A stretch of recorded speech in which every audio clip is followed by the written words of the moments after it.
Te amo, Deus, tua graça nunca falha.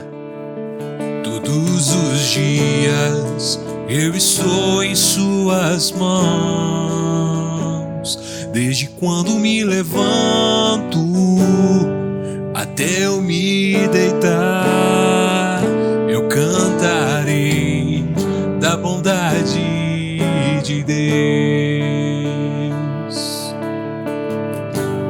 És fiel em todo tempo, em todo tempo tu és tão bom. Com todo o fôlego que tenho, eu cantarei da bondade de Deus.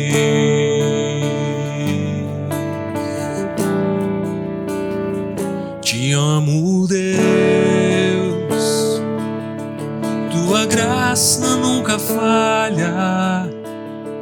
Todos os dias eu estou em tuas mãos. Desde quando me levanto até eu me deitar, eu cantarei da bondade de Deus.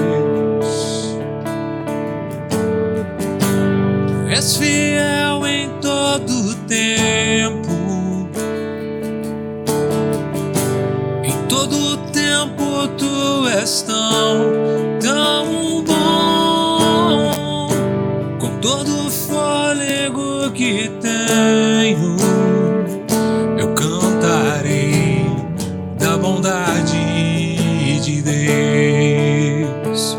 Tua doce voz que me guia em meio ao fogo, na escuridão, tua presença me conforta. Eu sei que és meu Pai, que amigo és. Eu vivo da bondade de Deus. És fiel em todo tempo,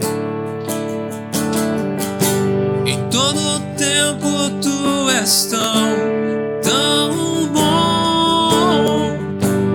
Todo fôlego que tenho, eu cantarei da bondade de Deus.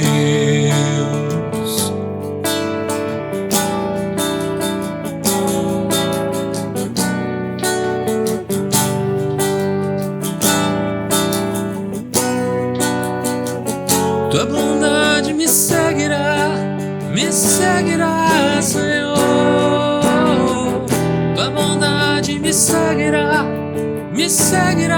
Senhor. Tua bondade me seguirá, Senhor. Tua bondade me seguirá, Senhor. Eu me rendo a ti, te dou o meu ser, entrego tudo a ti. Tua bondade me seguirá, Senhor. És fiel em todo tempo, em todo tempo tu és tão bom.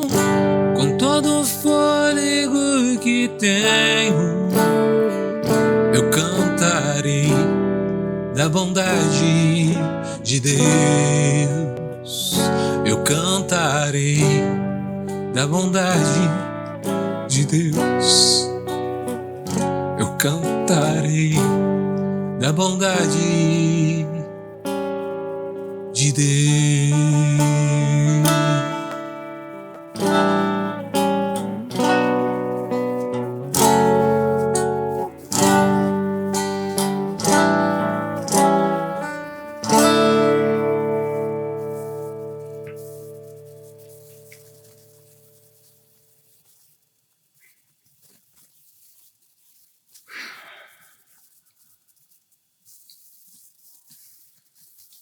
Meu Pai,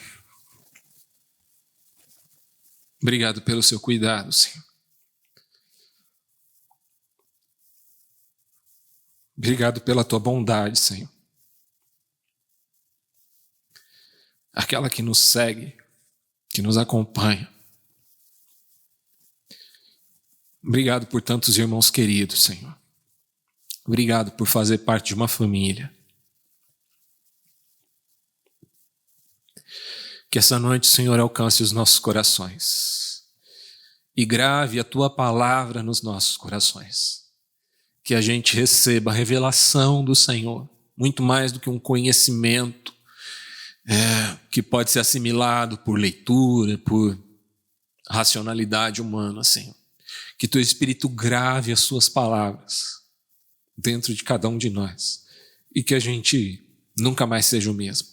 Fala conosco, Senhor, essa noite. É o que nós te pedimos em nome de Jesus. Amém. Muito bem, essa é a música do Isaías Saad, né? Bondade de Deus. E nós estamos fazendo uma leitura do Salmo 23. Hoje é a nossa última reunião sobre dessa série, né? Eu tenho lido sempre a versão do Salmo 23 do pastor Eugene Peterson, né? Que escreveu a Bíblia A Mensagem.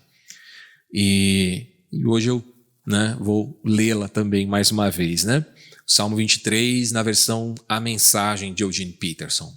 Ele diz assim: Ó Eterno, és o meu pastor e eu não preciso de mais nada.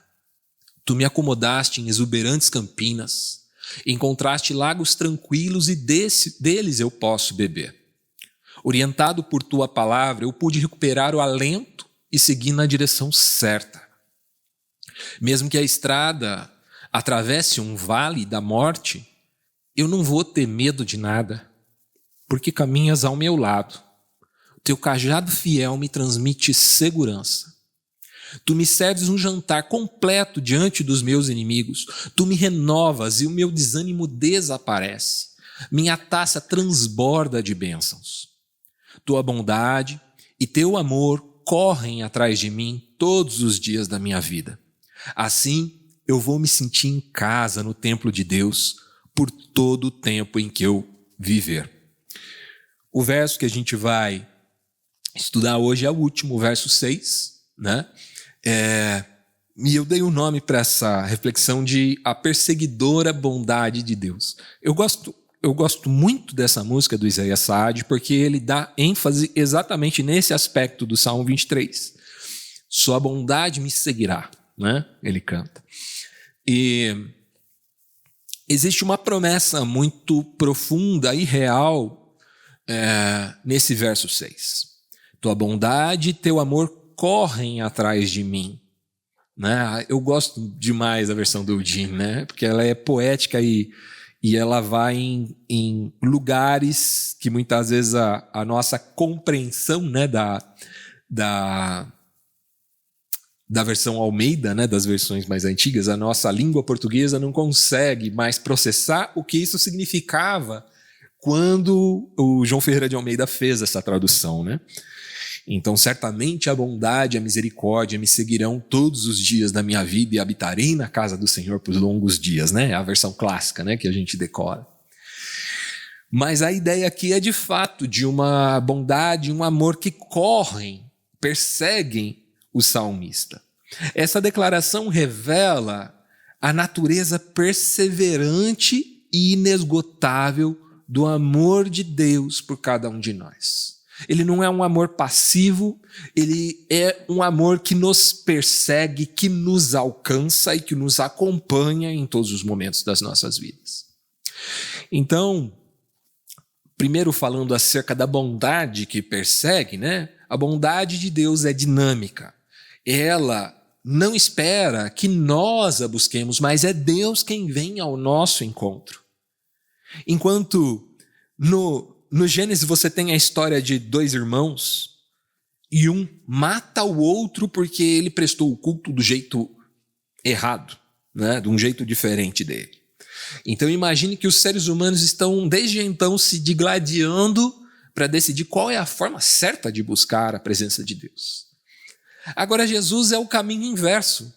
É Ele quem vem na nossa direção, né? É Jesus quem se permite nascer, crescer e viver como ser humano. Ele inclusive diz isso para aquela mulher samaritana, né, que pergunta qual dos dois está certo, os judeus ou os samaritanos? A gente deve buscar a Deus onde Moisés mandou ou onde Davi mandou? Porque os samaritanos buscavam onde Moisés mandou. Os judeus buscavam onde Davi mandou, não é? E Jesus responde, nenhum nem outro. Convém que os verdadeiros adoradores o adorem em espírito e em verdade. A gente já fez um estudo bem profundo sobre isso, eu não vou entrar nos detalhes, né? Deus é o pastor que sai em busca da ovelha perdida. A bondade divina é aquela que nos persegue e nos encontra e nos restaura. Em Lucas 15, versos 4 a 6, Jesus conta a parábola famosa, né, da ovelha perdida, né?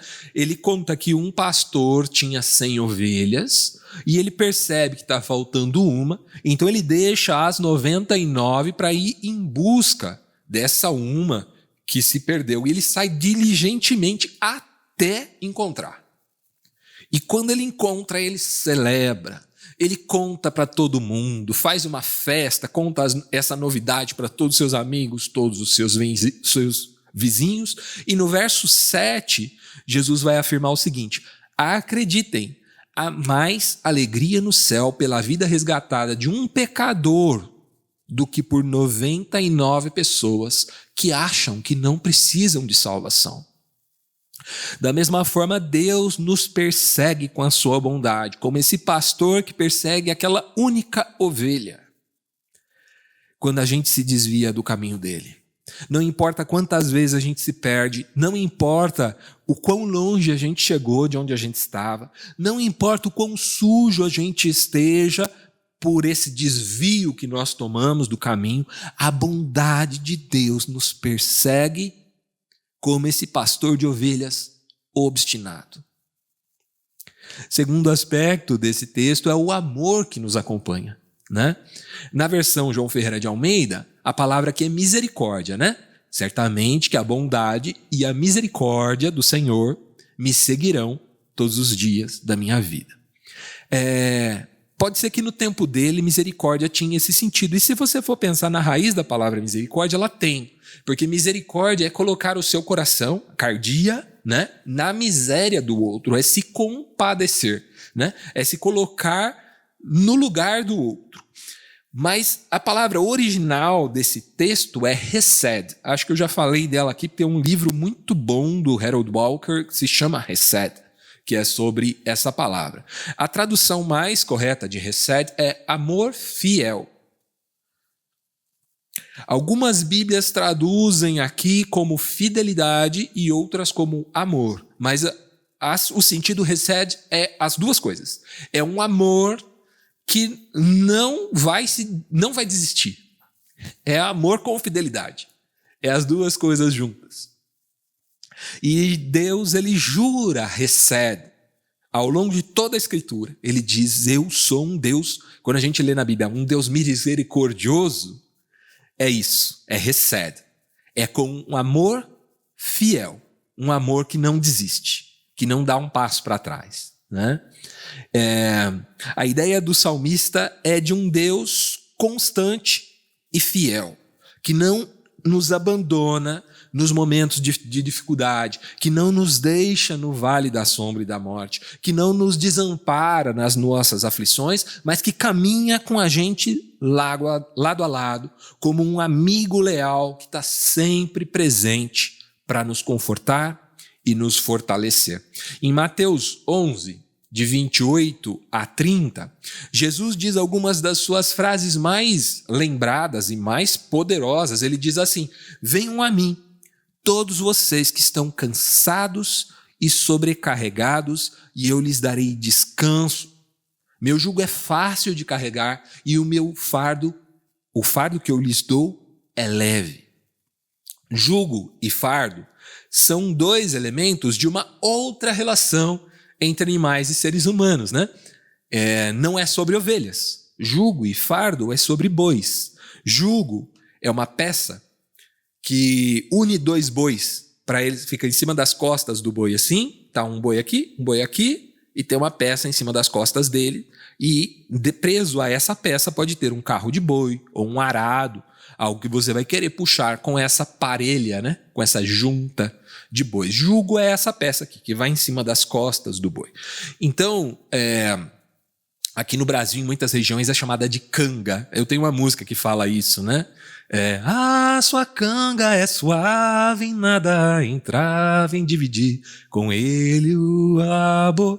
Então, com os cavalos também funciona. Tem cavalo que trabalha assim, né? 2 cavalos e uma canga nas costas de 2 cavalos para eles andarem juntos.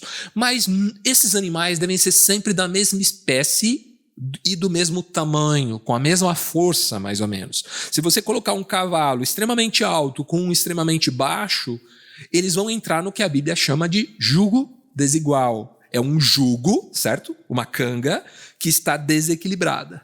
Um animal está fazendo mais força que o outro, né? E é por isso também que Moisés, na lei de Moisés, diz para não fazer junta de boi com cavalo, que é jugo desigual, né? Então, jugo desigual é isso, é um jugo que está em desequilíbrio, está mais para um lado do que para o outro. Agora, o que Jesus quer dizer quando ele diz: tomem sobre vocês o meu jugo e aprendam de mim, porque eu sou manso e humilde de coração. Ele está dizendo: fica do meu lado, eu vou ficar do seu tamanho, eu não vou ser maior que você, eu não vou puxar demais o ritmo de uma forma que você não vai aguentar correr. Eu sou manso, calma, tá tudo bem, vai ficar tudo bem, eu vou andar no seu ritmo, da sua forma. Eu não vou ser o seu chefe, né? Meu jugo é suave, é como se Jesus dissesse assim: eu não quero ser seu chefe, eu quero ser seu parceiro, eu quero andar do seu lado, igual a você, né? Ao dividir a canga com ele, nós não seremos esmagados, nós não seremos acelerados, nós não seremos brecados. Na versão A Mensagem, do Jim Peterson, também esse texto é lindíssimo. Ele diz assim: caminhem e trabalhem comigo, observem como eu faço, aprendam os ritmos livres da graça. Olha que coisa linda, né?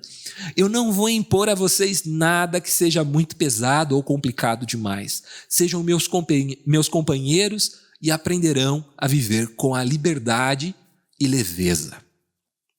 A gente pode confiar em Deus, essa é a verdade. Apesar de qualquer circunstância, Ele é nosso refúgio e fortaleza, e Ele é um verdadeiro amigo, não mais um Deus distante, mas sim um Deus que se compadece de nós. Como a Bíblia vai dizer, né? Um sacerdote que se compadece de nós, que se fez como um de nós, que desceu a nossa condição e caminha do nosso lado. Jesus, ele não se coloca como um boi enorme, forte, né? Mas como alguém que fica do nosso tamanho para colocar uma canga ou um jugo sobre as suas costas e caminhar com a gente. Então a bondade de Deus nos persegue e o seu amor fiel é o que garante que ele vai estar do nosso lado. Agora tem um outro aspecto desse versículo, né? O versículo diz: tua bondade e teu amor correm atrás de mim todos os dias da minha vida, assim vou me sentir em casa, no templo do Senhor, por todo o tempo que eu viver. Assim como um pastor cuida das suas ovelhas, Jesus se oferece como um companheiro de jornada. Deus também nos convida a fazer parte da sua família. A casa de Deus não é só um lugar físico. Aliás, eu diria que não é um lugar físico, mas é uma comunidade de fé, onde a gente expressa e experimenta o amor e a presença divina. Para Davi, a casa de Deus, né, o autor desse salmo, né, a casa de Deus era uma tenda, certo? Quando ele fala assim, viverei na casa do Senhor por longos dias, né, ele estava falando da casa, da tenda. chamada, né, de tabernáculo de Davi, né, que era aquela tenda onde ele guardou a Arca da Aliança e onde haviam os músicos, né, os levitas e todo o serviço do Senhor, o serviço religioso acontecia ali. Quando o rei Davi quis construir um templo de pedra, porque ele falou, eu moro num palácio, mas Deus mora numa barraca, né, isso está errado. Quando Davi quis construir um templo para Deus, eu não vou entrar nos detalhes, a gente também já tem uma mensagem anterior sobre esse texto, o Senhor o repreendeu, diz que ele não deveria fazer isso. Mas ele deu uma promessa de que um descendente de Davi, esse sim, construiria a morada de Deus. Depois você pode procurar lá no YouTube a mensagem que fala um pouco mais sobre isso. A conclusão é que Jesus é o descendente de Davi, a quem Deus chamou de filho, que chamou Deus de pai, né? Essas eram algumas das observações que Deus fez para Davi ali. Falou, ele vai me chamar de pai e eu vou chamar ele de filho. Ele vai edificar um verdadeiro templo para mim e o reino dele nunca vai ter fim. Nunca terá fim. O reino de Salomão teve fim rápido, não durou nada, né? Mas o reino de Jesus não tem fim. Então Jesus é o descendente de Davi, a quem Deus chamou de filho, que chamou Deus de pai, que foi ele quem edificou um verdadeiro templo, uma verdadeira morada em louvor ao Senhor, e o reino dele é eterno. Essas foram todas as promessas que Deus fez para Davi naquela noite. Esse templo que Jesus oferece não é abrigado por paredes e telhados, mas sim por relacionamentos. É sobre isso que Jesus estava falando quando ele disse aos seus discípulos, na casa de meu pai há muitas moradas. Então ele estava querendo dizer, olha, a casa do meu pai não é feita de tijolos. A casa de meu pai é feita de famílias. Moradas, oikos, né? É relacionamento familiar. Oikos não é simplesmente uma casa, um abrigo. Oikos é casa no sentido, eu e a minha casa serviremos ao Senhor. Aí é oikos, né? É a minha casa, os meus familiares, os meus amigos, as pessoas com quem eu me importo, que se importam comigo. Essas pessoas vão servir o Senhor. Então, é casa nesse sentido.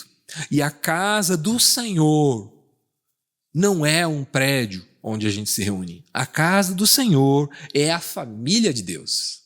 São todos aqueles que nós chamamos de irmãos. Esses são a casa do Senhor. E é deles que Jesus está dizendo, quando ele diz, na casa de meu pai há muitas moradas. Né? É uma casa muito grande. Né? O C.S. Lewis vai traduzir isso como um corredor cheio de portas.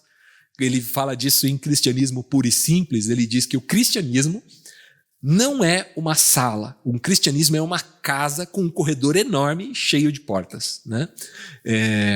Então, recapitulando, né, as três coisas, a bondade do Senhor nos segue, o amor leal do Senhor caminha ao nosso lado, e a casa do Senhor é o lugar do acolhimento, o lugar onde nós convivemos com Deus e com os nossos irmãos.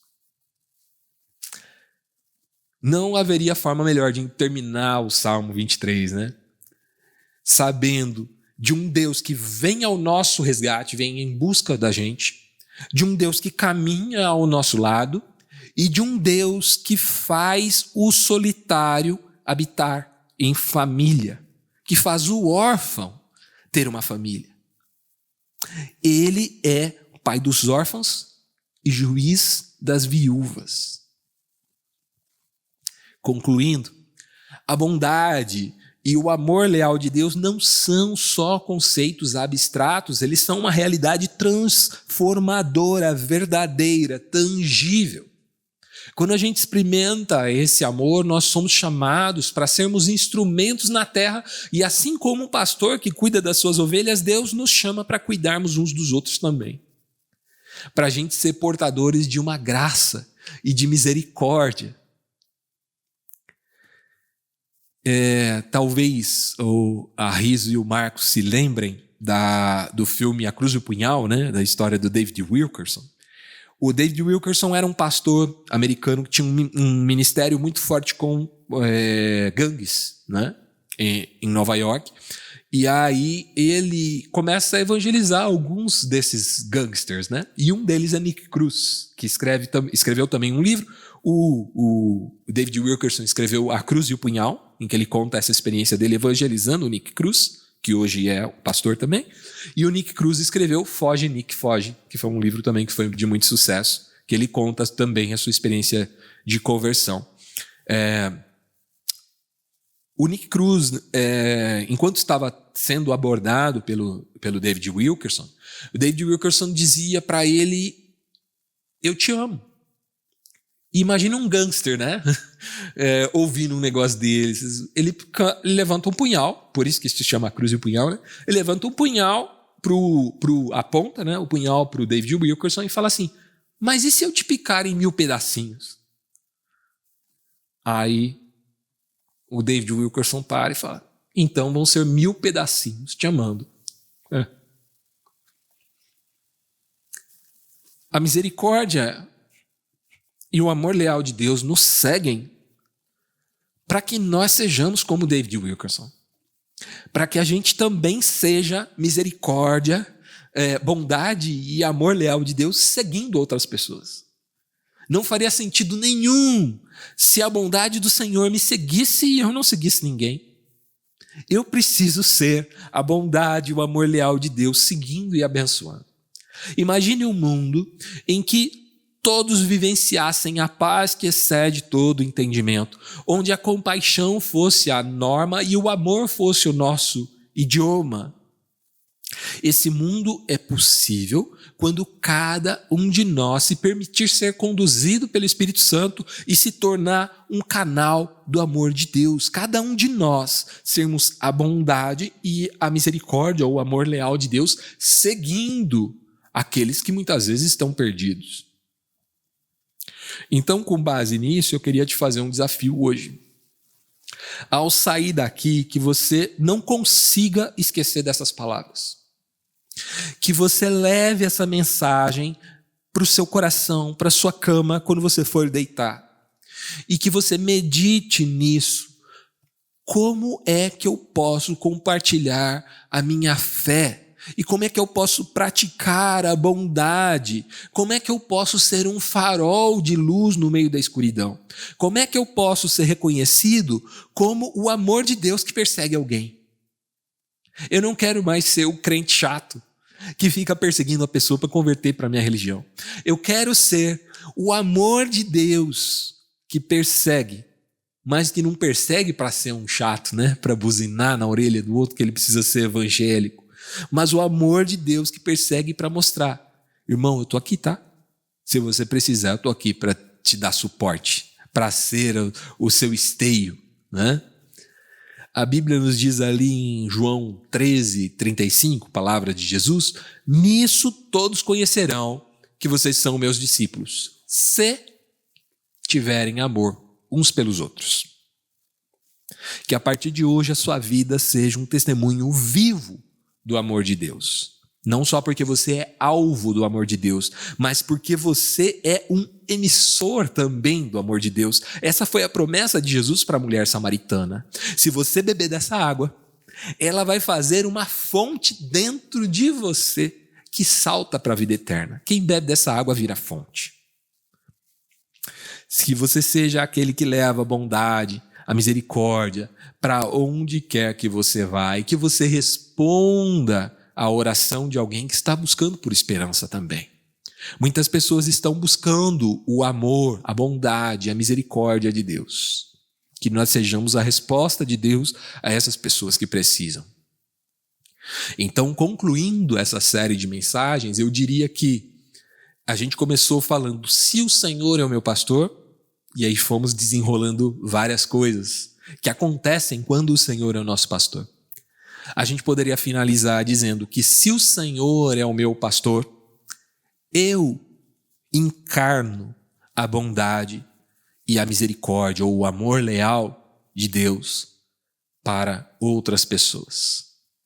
É isso que eu queria compartilhar com vocês hoje. E para finalizar, como de costume, tem uma perguntinha aqui, uma provocação para a gente conversar sobre.